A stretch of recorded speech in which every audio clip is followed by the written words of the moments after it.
故事能换多少几口小汽车啊？我说您先想想咱怎么出去行吗？千万不能动！怎么着？还有机关呢？动了，大家有可能都得死。胖子，你忘了咱们是为什么来的吗？哦，对对对，咱们是来找龙骨天书的。我让天不让动。这里面怎么没有龙骨天书啊？对呀，怎么找不着龙骨天书啊？甭找了，肯定不在里面。这墓室的结构和奇门遁甲是一样的，八面墙刚好对应修生上路，景死经开八门。还要解开这八门的机关，才能找到龙骨天书啊！什么？还有机会了？8个了！啊，这八门我了解点啊，就是生门和死门嘛，是吧？找到生门，咱们不就能出去了吗？没那么容易。粗通奇门遁甲的人都以为找到生门就没问题了，咱那样就一定会中他的计。中计？从咱们一路来所遇到的机关分析，墓主虽然不会直接让咱们死，但也绝不会轻易给我们一条生路。我们到底该怎么办嘛？按照九宫八门的含义，我们应该找到与这八门相对应的名器，就能解开机关。这八门之说我也略知一二，开修生为3吉门，死经商为3凶门，杜门和景门为中品。可是如何才能跟这些名器对上啊？这八门之说，其实是从九宫之术之说而来，存在着相对应的关系。那如何对啊？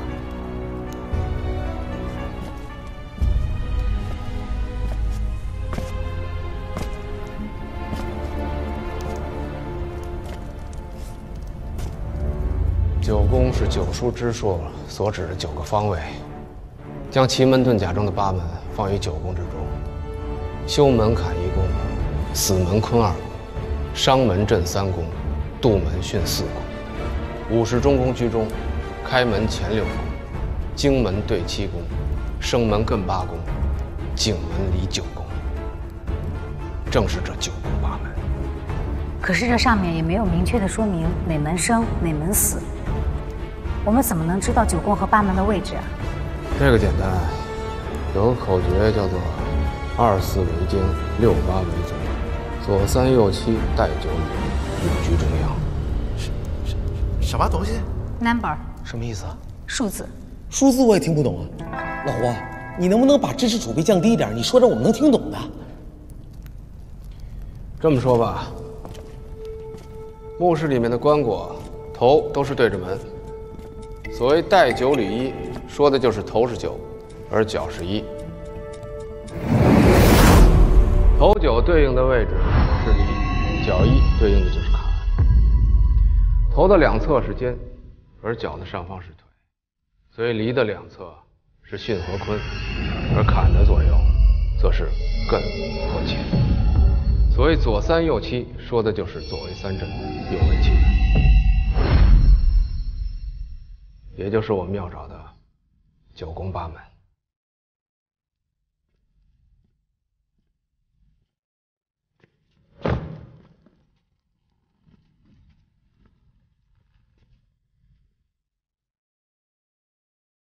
修门坎1宫。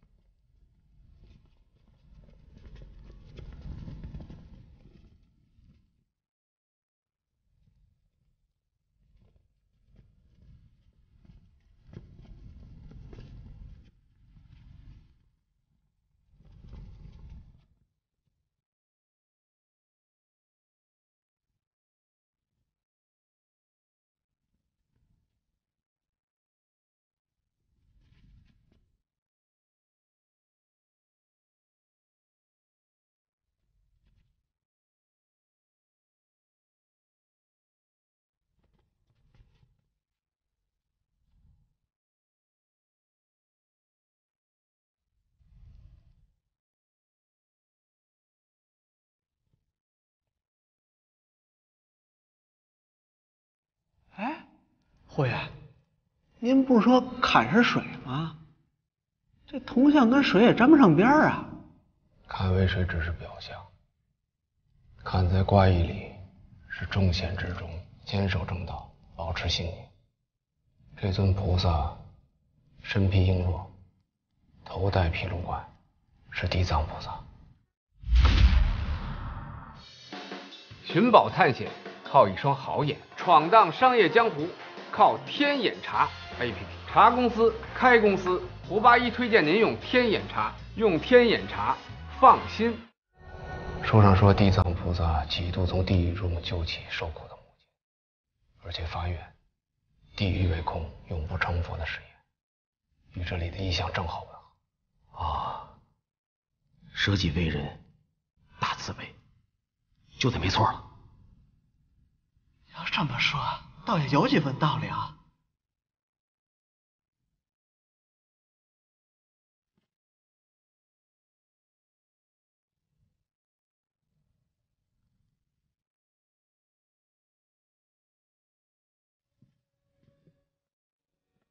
怎么了？我觉得这机关太容易了，会不会是我想多了？生死各半，本来就是50%和50%。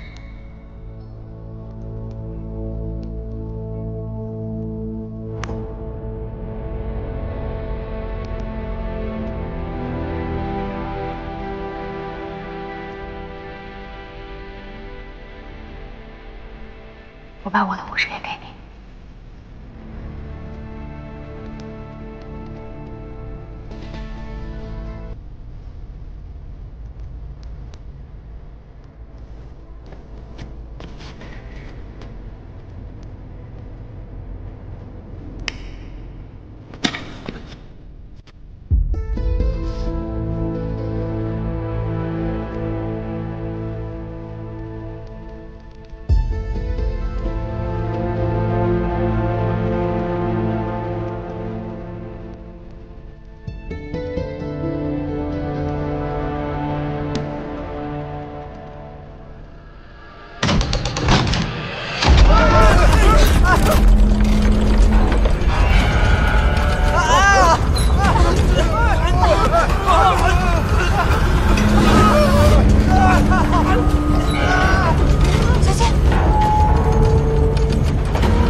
看不出来啊，我。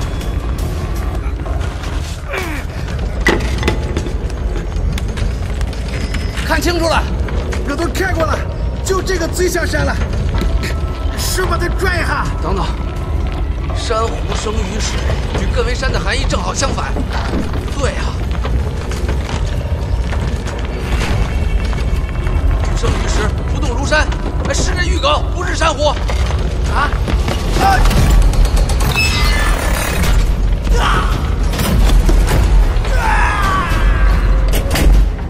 老胡！哎，老胡！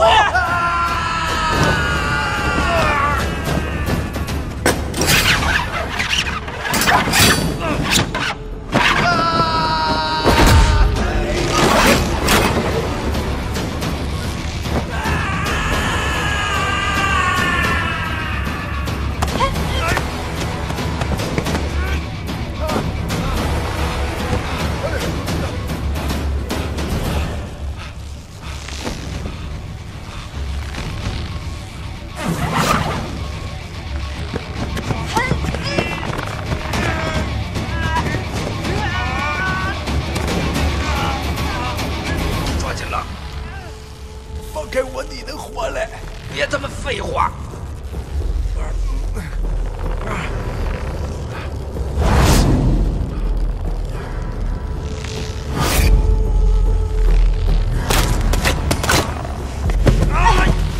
绳子快断了！不行，绳子撑不了太久。放开手，他们能拉你上来。先挡到墙壁再说。胖子，稳住了！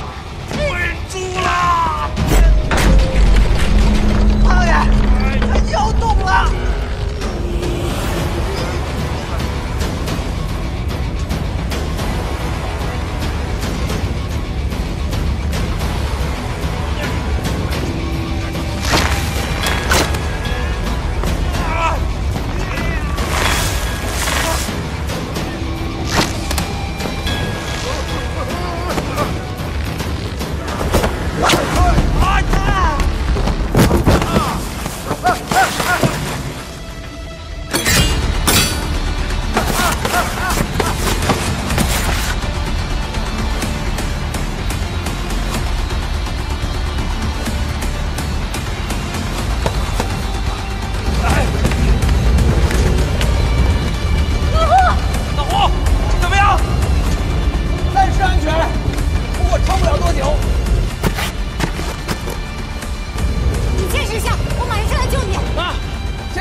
身体自然放松，注意身体和岩壁的距离，两腿外旋贴近岩壁，用脚在中间维持重心，千万不要只是手臂用力，不然你们会撑不了多久的。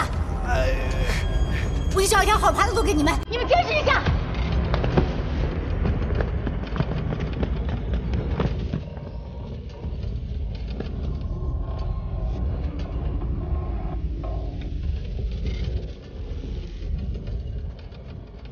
老胡，我找到路了，直接往上爬没有路，你要从生门的下面往左爬到胸门的下面。指示吧。你左边有一块凸起的岩石，用它做你的下一个落脚点。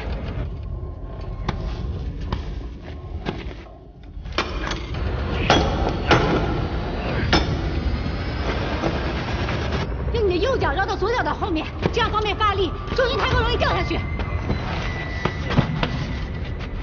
用眼睛看好你的落脚点，用脚尖去踩，踩稳踩实，千万不要用脚掌，一定要用好腿部的力量。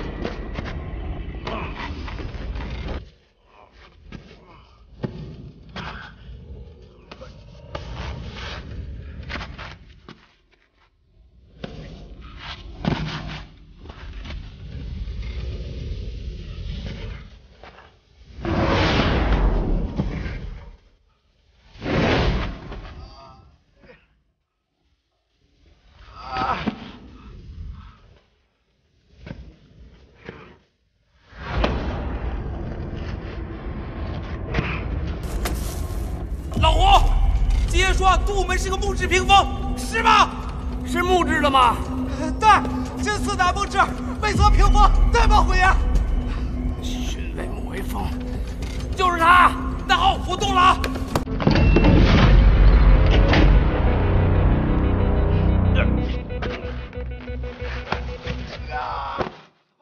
老金，停了，赶紧蹦过去！跳！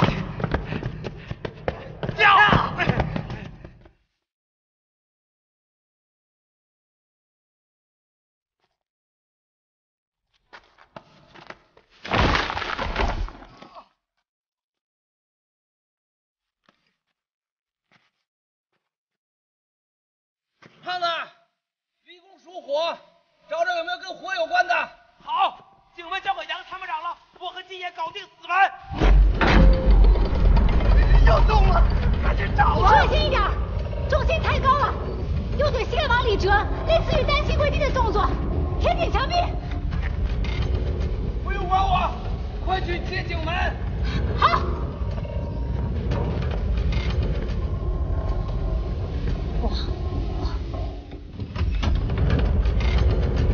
这一个烛台，上面有朱雀。还有什么东西？还有一个红色的龙门旗盒，还有青铜剑。那就是朱雀。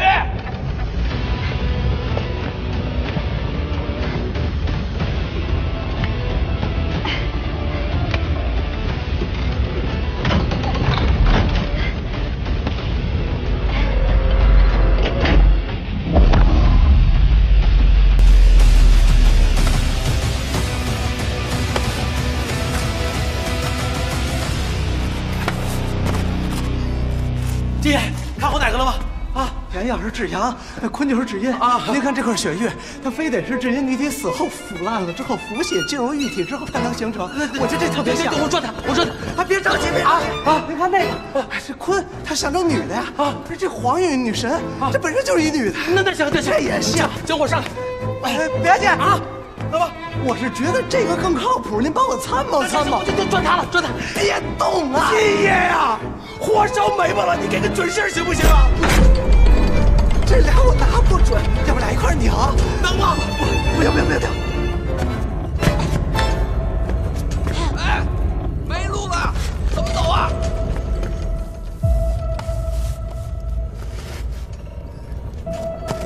等等，我查查。等等，我要是跳到那块石头上，是不是能上到前六宫？不行，太远了。那你要是踩上了，是不是就能过去了？他没有经过专业的体能训练，撑不住你。再这么耗下去，我们俩都得死。来呀！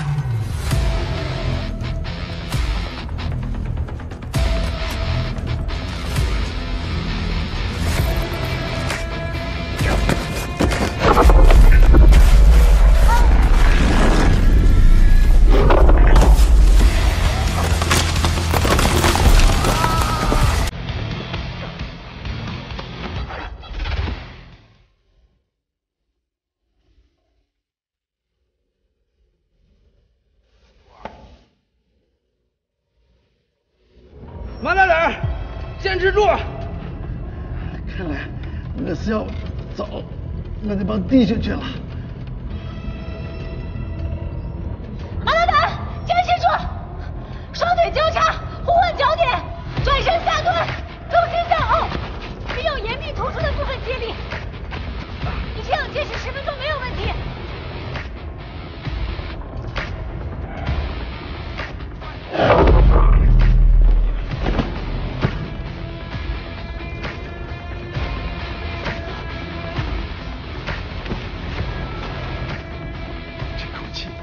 就一直喘上来了。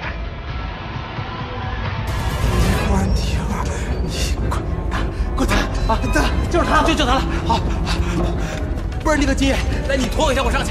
我拖不住你。那先去，我拖你，你上，赶紧。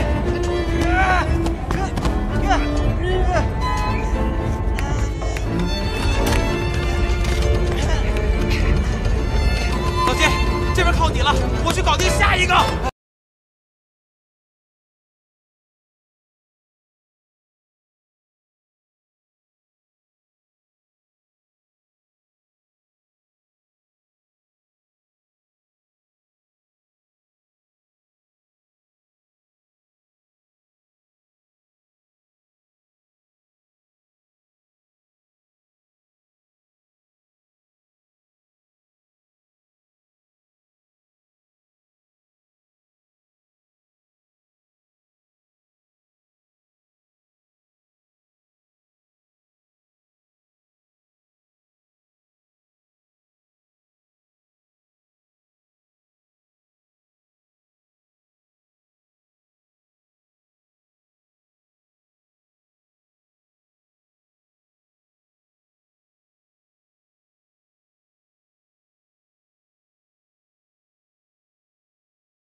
五行属金，不是水，那是哪个？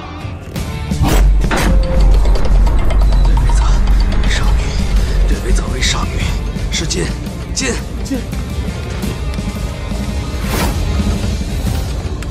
这有个金铜像，是这个吗？哎，别乱动！啊，是杨平，是这个杨平。杨跟金有什么关系啊？赶紧动弹，相信我。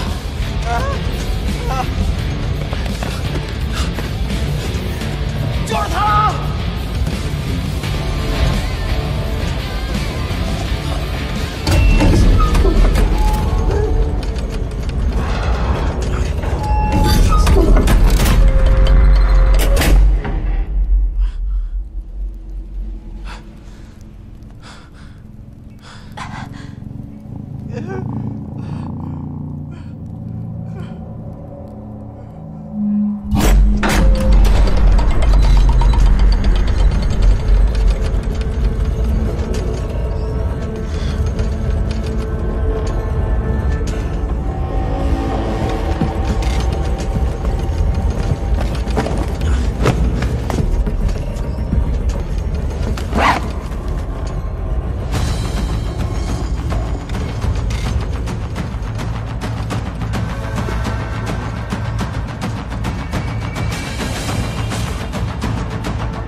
救我一下，拖我一把呀！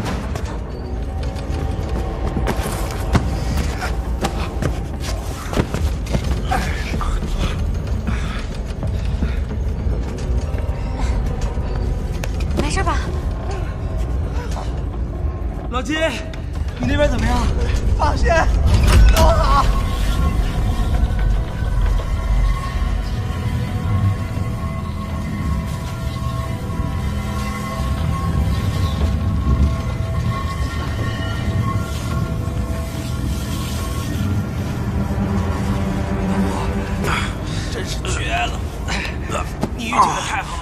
也不完全都是运气。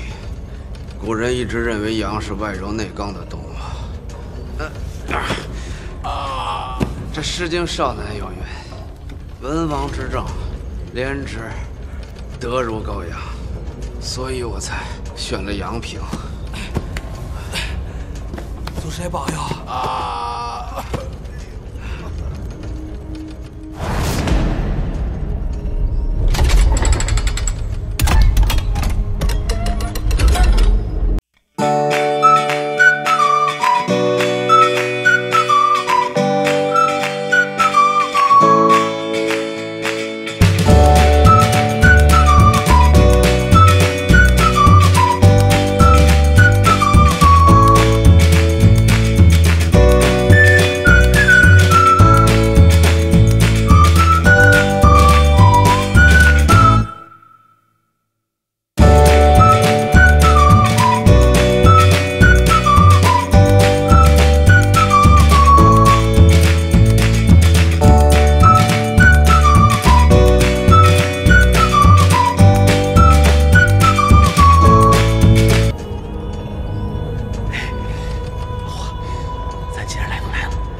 不行，绝对不行！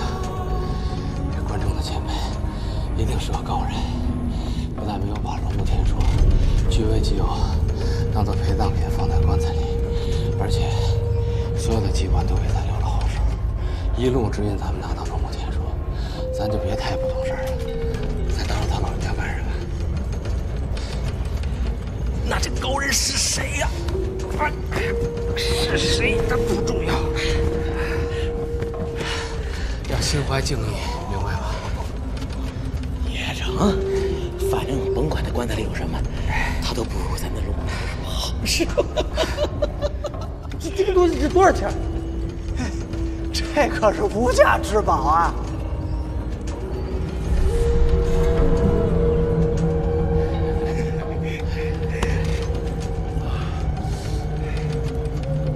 这个破衣，撒个娃娃，这理想就能实现了。这东西只对我们有用，对别人来说一文不值。俺哥是憨的了，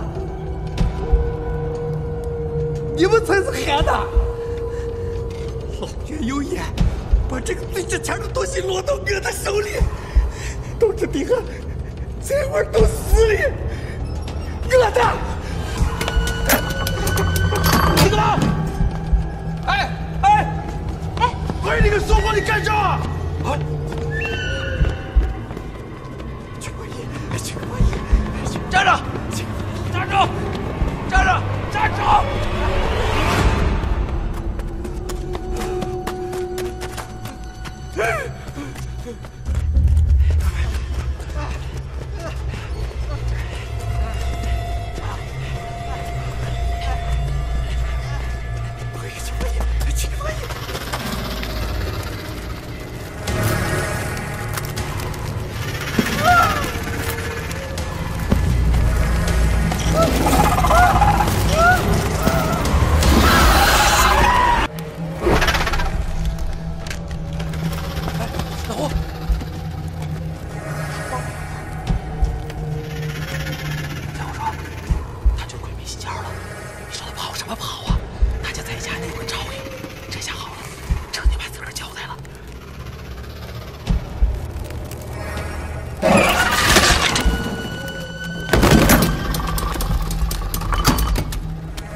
侯爷，为什么蜘蛛只攻击李春来，不攻击咱们呀？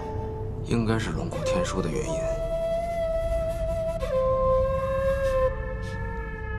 这上面有奇怪的味道，肯定是被涂了迷料。蜘蛛都是近视眼，并且没有耳朵，肯定是这种气味作用到了神经，才让它预感到前方有危险而不敢上前。但这李春来怎么死了呢？是这盒子，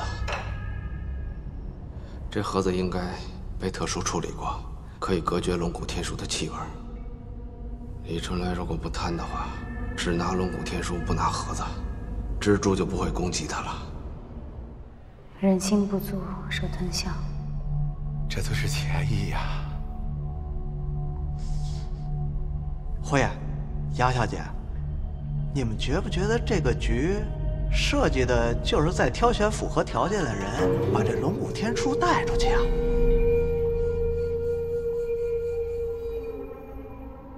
这木尘珠如果祸害千年，祖师爷必然不希望他的下落成为永远的秘密。哎呀，让我说呀，咱就别老琢磨祖师爷怎么想的了，咱们想想咱们怎么出去吧。现在咱们还是迷窟里迷着呢。是啊，就算这蜘蛛不攻击咱们了，可还有蝙蝠呢。咱就算再走个蝙蝠，那现在出口在哪儿咱也没找着啊。我看呀，他们是想把咱们留在这里来。有声音。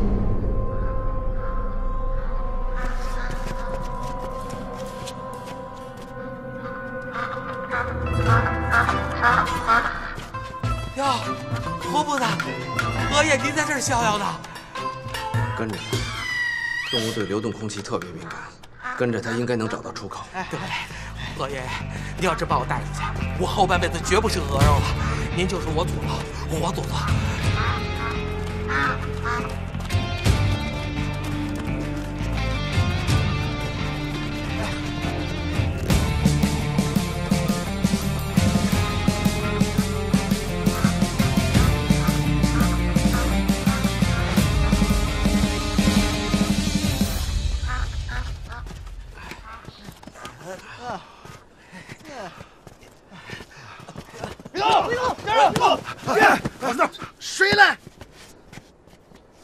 长，易同志，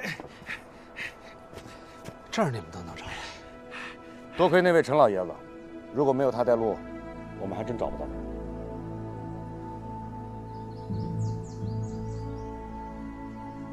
陈老爷子已经把你们的情况都说清楚，我们也通知了文物局和考古队，之后的事情他们会来处理。谢谢你们。哎呀，不谢不谢，配合你们工作是应该的。走了，起来。贼在你手里，俺认来。别走，走。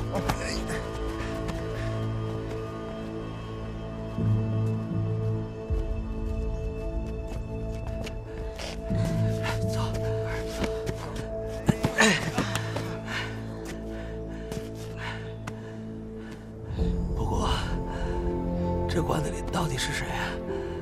什么都不知道，这不白来一趟吗？我们来的目的就是找龙虎天书，是谁已经都不重要了。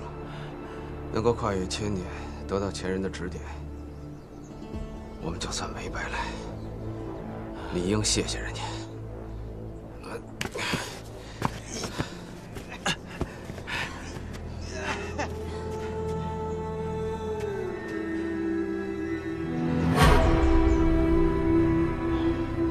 侯爷，咱赶紧离开这块儿吧。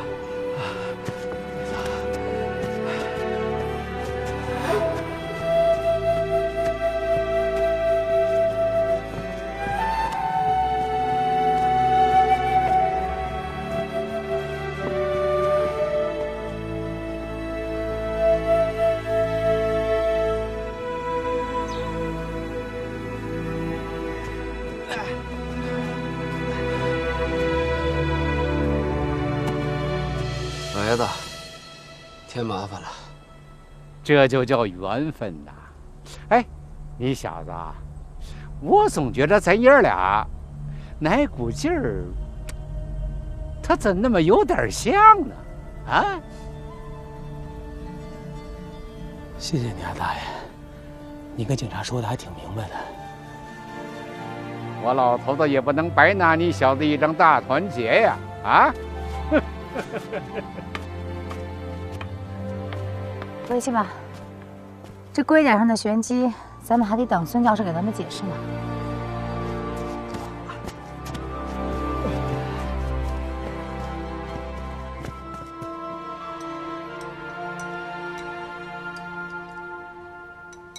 这个字在现代汉语中是滇，云南的简称。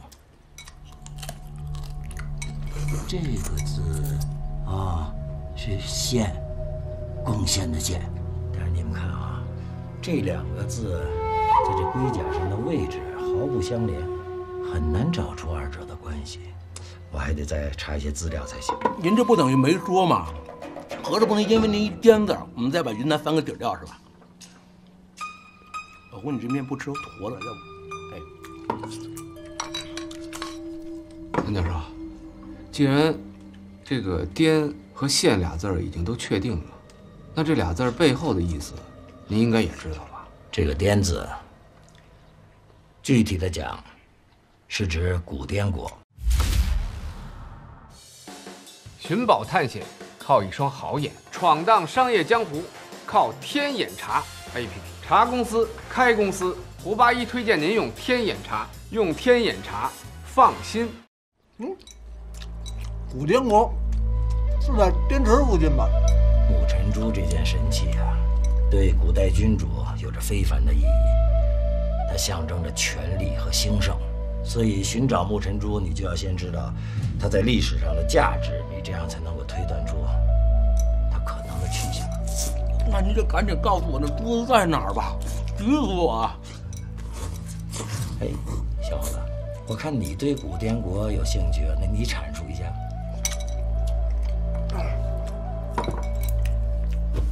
那学生可就在孙教授面前班门弄斧了啊！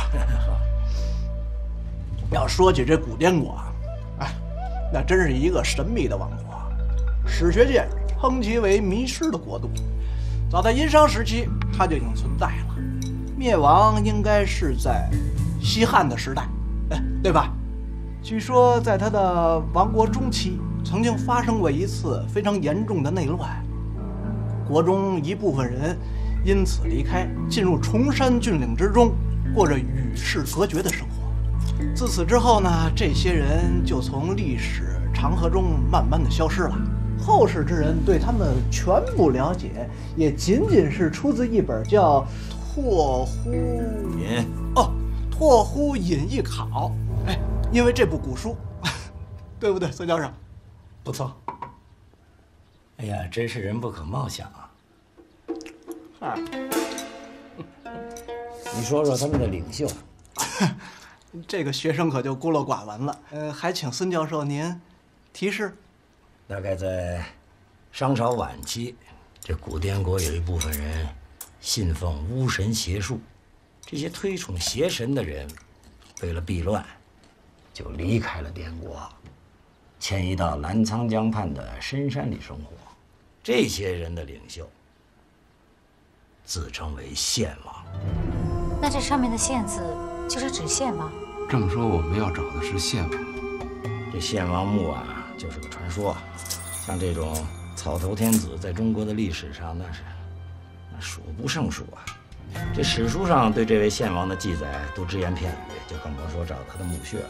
孙教授，如果您要是解释不清，我们就直接去云南，哪怕用分金定穴，也得把它找出来。分金定穴只能在一马平川、没有地脉起伏的地方才起作用。云贵高原地势复杂，而且山川河流众多，气候波诡云谲。要想找到献王墓，如果没有明确的提示，恐怕比登天还难。那就没有别的办法了吗？你的心情我理解，但是我现在只辨识出2个字，所以它整体的这个情况啊，我还不能确认。你再给我点时间，等我遍寻古书、钻研考证之后。遍寻古书，钻研考证，然后又能多骗几点闲饭吃喽。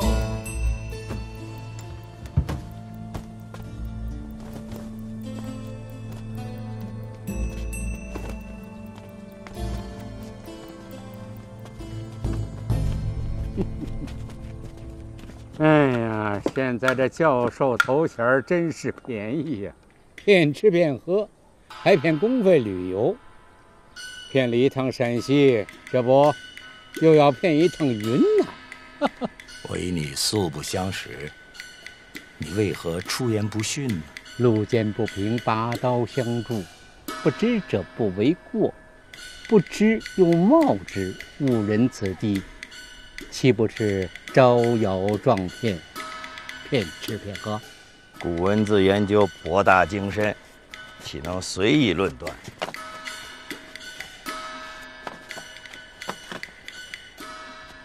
不是我夸口，我孙某人在识别古文字方面，当世还无人能出我其右。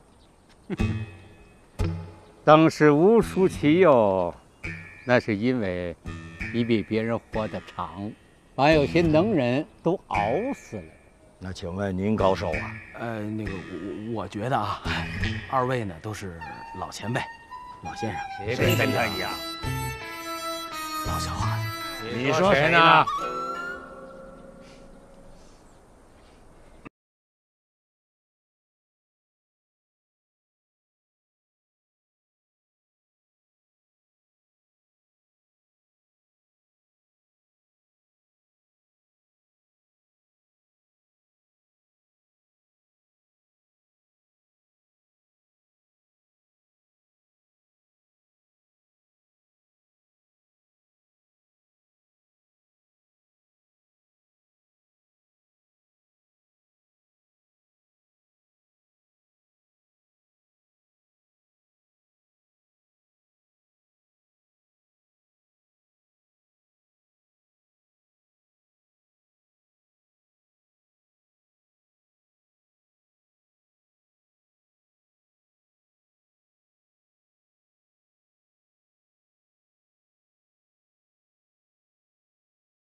当然。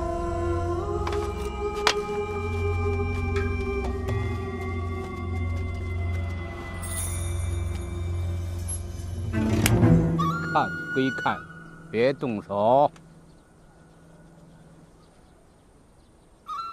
把手拿开。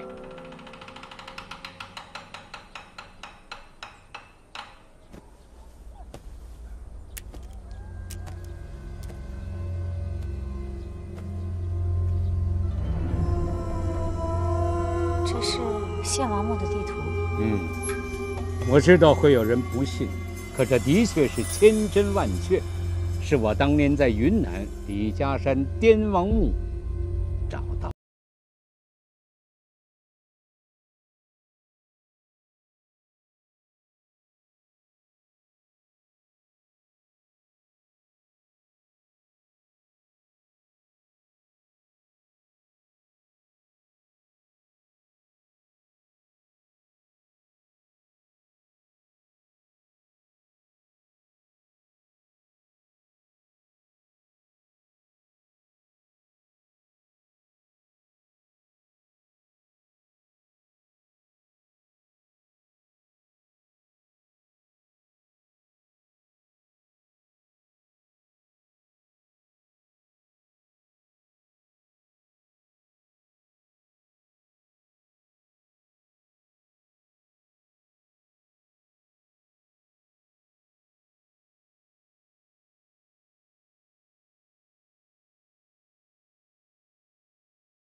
政治。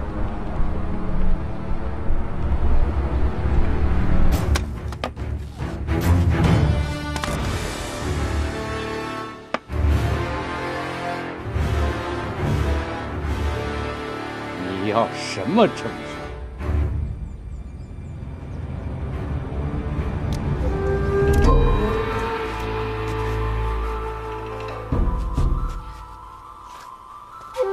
老夫的这对招子就是证据。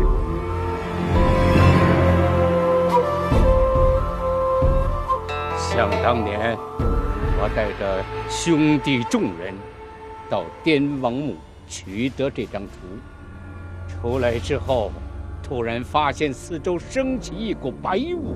我仗着年轻时学过几年轻功，屏出去跑了回来。可我这对招子却被毒瘴所毁，幸好遇到等待的白族兄弟，当机立断，活生生的把我这2只眼球抠了出来，才没使这毒气进入心脉，老夫这才得以存活。证据？你还要什么证据？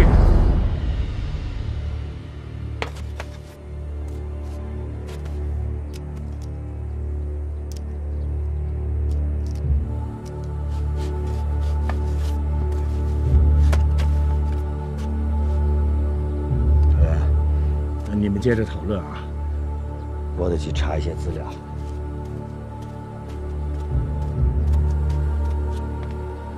孩子，这献王墓要比这滇王墓更加凶险。从这图上记载，这重拱中间有一股红色的瘴气，终年不散，重者即亡，人莫能进。想必是要比那白色的瘴气更加厉害万分。此番如若前往，必定万事小心。好的。可是这个地图，老爷子，这张地图是您毕生的心血，我们不能夺人之美。风烛残年，目不能视，这身外之物还留他何用？况且孩子又是鹧鸪哨的后辈儿孙，要什么，老夫不该倾囊相授。只是老夫有一件不情之请。您说，别说一件，10件100件，我们也照办。老夫这把年纪，能让你一个小姑娘做什么10件100件的事？我只要你在解除红斑之后，带我去鹧鸪哨的墓前看一看，也算是了却我残生心愿。没问题，到时候我把您接去美国定居，您以后的生活就由我来照顾。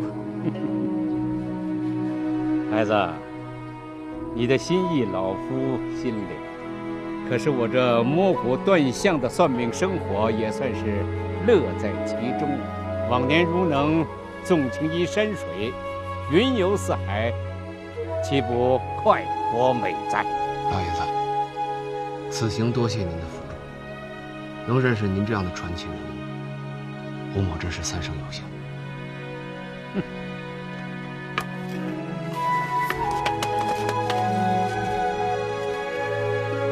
老夫怎担得起传奇2字啊？想起当年那些愤事，当真是烦恼不寻人，人自寻烦恼啊！老夫已是退出这历史的剧目，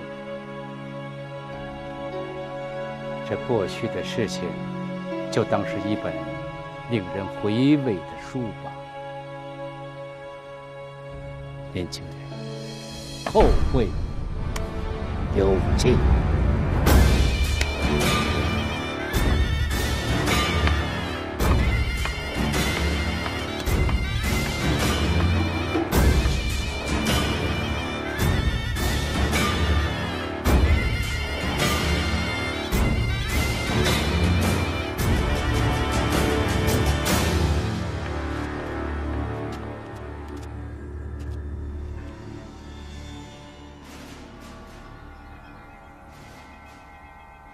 老板，2碗馄饨。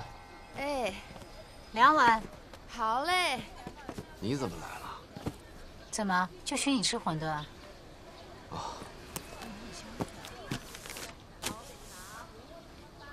这是什么呀？你的酬劳。我不要。你不要，人家不需要啊。你那点钱都贴补你的战友了，你就收下吧。这也算是我的一点心意。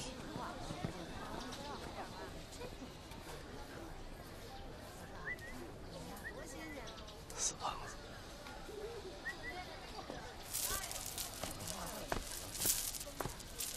来馄饨。老板，我们就点了2碗馄饨，没点这些。胡连长，胡连长，我早就认出您了。我这个人没什么文化，但我不傻。我知道，这些年是你一直在照顾我们娘儿俩。我没什么能感谢你的。这香肠是我自己从老家带过来的，您尝尝。大姐，您千万别这么说。这些都是我应该做的，要怪就怪我没能把大刘带回来。胡连长，这不是你的错。再说，都过去了。哎，不说这些了，快尝尝，这香肠凉了就不好吃了。哎，要不这样，这个钱您拿着，给孩子买点东西。胡连长，这钱我不能收。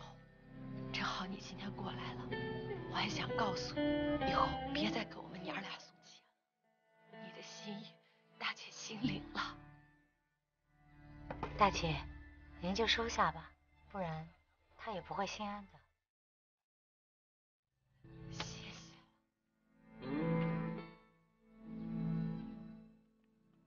叔叔，你就是爸爸心中说的连长叔叔吗？爸爸说你是好人。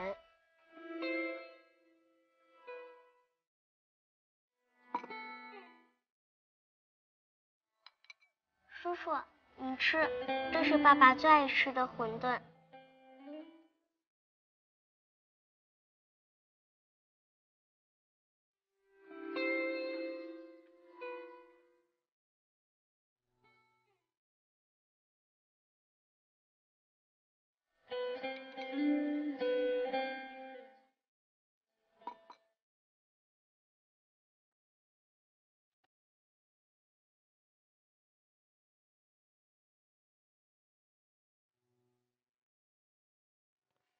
我说你别没事儿给我搞突然袭击好不好？我这本来想踏实吃碗馄饨的，你这突然一出现，差没把我心脏病给吓出来。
是马不停蹄地开始为去往云南做准备。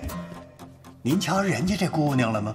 对古代文献如数家珍，和胡八一这一配合是如虎添翼啊！您再瞧这位爷，甭看他拿着个放大镜，整得跟真事儿似的，其实压根儿四六不懂。您看，整个干活的还不是人家这二位，这位爷倒好，睡得跟黑塔似的。哎，甭管怎么着，这摸金校尉合则生，分则死。打这儿起啊，这仨人算是兵合一处，将打一家。正所谓摸金三人组，生死一传动，方才出龙窟，是再起入虫谷。真真正正的摸金铁三角，也就正式的形成了。哎呦！哎，腾个地儿。哦，咱们这几天这事儿说说。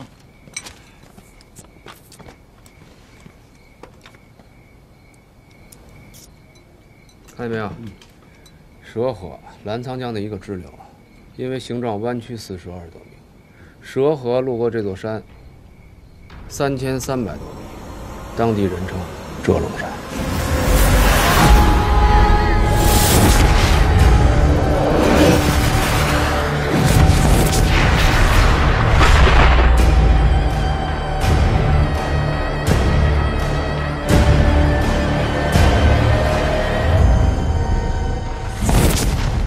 薛良，你那儿怎么样？资料显示，折龙山里面没有大风天气，所以很难自然的让这些瘴气消失。我联系了美国那边，购买了一批军方专用的防毒面具，但是也不保证这些面具对这些特殊的毒气就有效了。就是有效也不见得能行。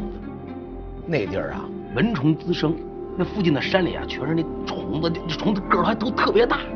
哎，我看了一下当地的风土人情，说当地人啊会下一种什么蛊啊，就是看谁不顺眼就拿虫子给人下毒，特别的邪门。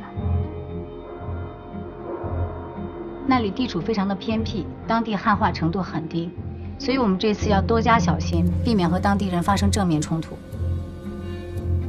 爷爷，你那边呢？我这边就是按部就班呀，工兵铲、登山绳、手电筒都给你们备齐了，这杀虫剂也备了好几种，你们看着用呗。枪呢？枪？什么枪？五子泵、手枪什么的。手枪？嘿，我连红缨枪也没处给您淘换去啊，那都违法。不是，合着今夜您让我使一工兵铲跟人打去啊？啊？哎，你说这要再碰上一根大蜘蛛那么大个儿的玩意儿，谁打谁啊？这枪我可是真没辙。这上面说，王毅病于水龙晕中，尸解升仙，龙晕无形。若非天崩，殊难为外人所破。这是什么意思啊？意思就是说，这献王的墓穴处于水龙晕的地势之中，如果不是天崩的话，任何人都进不去。天崩？天上崩石头啊？那不就是流星雨吗？流星雨，您说忒好了吧？啊，您想啊，天上要真崩一大堆石头下来，献王墓那么大地儿都给砸开了，咱往哪儿躲呀？听了半天，合着没一个好消息。你们这聊天聊的，我听着直瘆得慌。总而言之，这次云南虫谷之行，只有一个字。什么字？死。